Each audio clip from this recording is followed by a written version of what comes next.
नमस्कार विद्यार्थी मित्रांनो, आज आपण इयत्ता 6वी मराठी विषयाचे प्रकरण 18वे बहुमोल जीवन स्वाध्याय संपूर्ण उत्तरासहित पाहणार आहोत। प्रश्न क्रमांक 1, 2-3 वाक्यात उत्तरे लिहा। गुलाबाचे मोठेपण कवीने कसे सांगितले आहे? उत्तर, गुलाबाच्या फुलाच्या भोवती काटेही उगवतात, पण गुलाबाचे मोठेपण असे की आसपासच्या काट्यांना तो दोष देत नाही। ग्रीष्म ऋतूमुळे धरणीवर कोणता परिणाम होतो? उत्तर, ग्रीष्म ऋतूत कडक ऊन पडते। कडक उन्हाळा धरणीला भाजून काढतो। निराश आशा कवीला कोणाबद्दल वाटते? उत्तर, आकाशाचे रंग रोजच बदलतात, त्यामुळे निराश आशा कवीला नक्षत्रांबद्दल वाटते। पुढील प्रश्न पाहण्या अगोदर व्हिडिओला एक लाईक करायला विसरू नका। सुखदुःखाची ऊन सावली म्हणजे काय? उत्तर, कधी ऊन पडते, कधी सावली पडते। सुख दुःख तसेच असते, कधी सुखाचे ऊन मिळते तर कधी दुःखाची सावट येते। आयुष्याचा त्याग करू नको असे कवी का म्हणतात? उत्तर, आयुष्य बहुमोल आहे, माणसाला ते एकदाच लाभते, पुन्हा परत मिळत नाही, म्हणून आयुष्याचा त्याग करू नको असे कवी म्हणतात। प्रश्न क्रमांक 3, थोडक्यात उत्तरे लिहा। मनासारखे सारे काही घडते का? यासाठी कवी कोणाकोणाची उदाहरणे कवितेतून देतात? उत्तर, 1, गळणारी फुले, तरी न जळणारे झाड, 2, गुलाब व त्यांचे काटे, 3, वसंत व ग्रीष्म ऋतू आणि धरणी, 4, रंग बदलणारे आकाश व दाटून येणारे ढग, 5, अमावास्या व पौर्णिमा, 6, सुख दुःख आणि ऊन सावली। कवीने माणसाला कोणता बहुमोल संदेश दिला?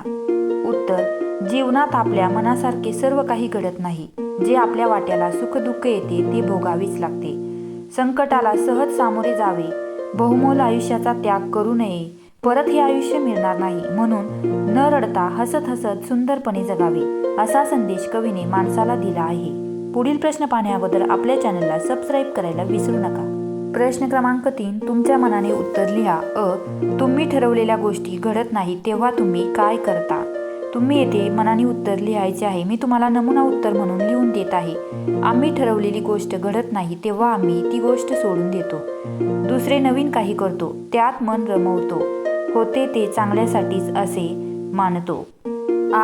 ढग दाटून येतात परंतु पाऊस पडत नाही, तेव्हा तुमच्या मनात कोणते विचार येतात?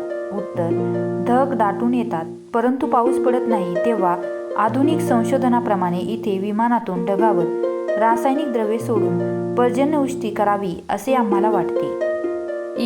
खूप ऊन लागले की तुम्ही सावली शोधता, सावलीमध्ये येताच तुम्हाला काय वाटते?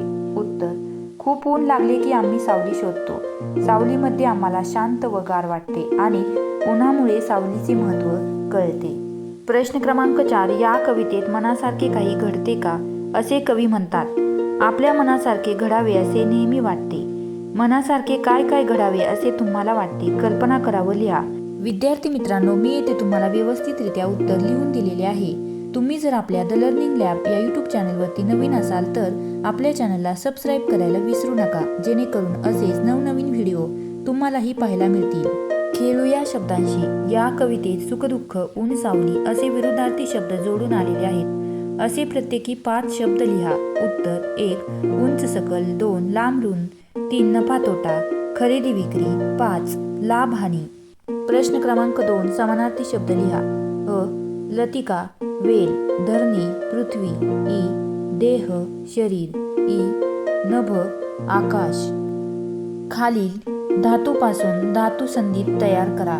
विद्यार्थी मित्रांनो, मी येथे तुम्हाला व्यवस्थितरित्या उत्तर लिहून दिलेले आहे, त्यामुळे आपल्या व्हिडिओला एक लाईक करायला विसरू नका।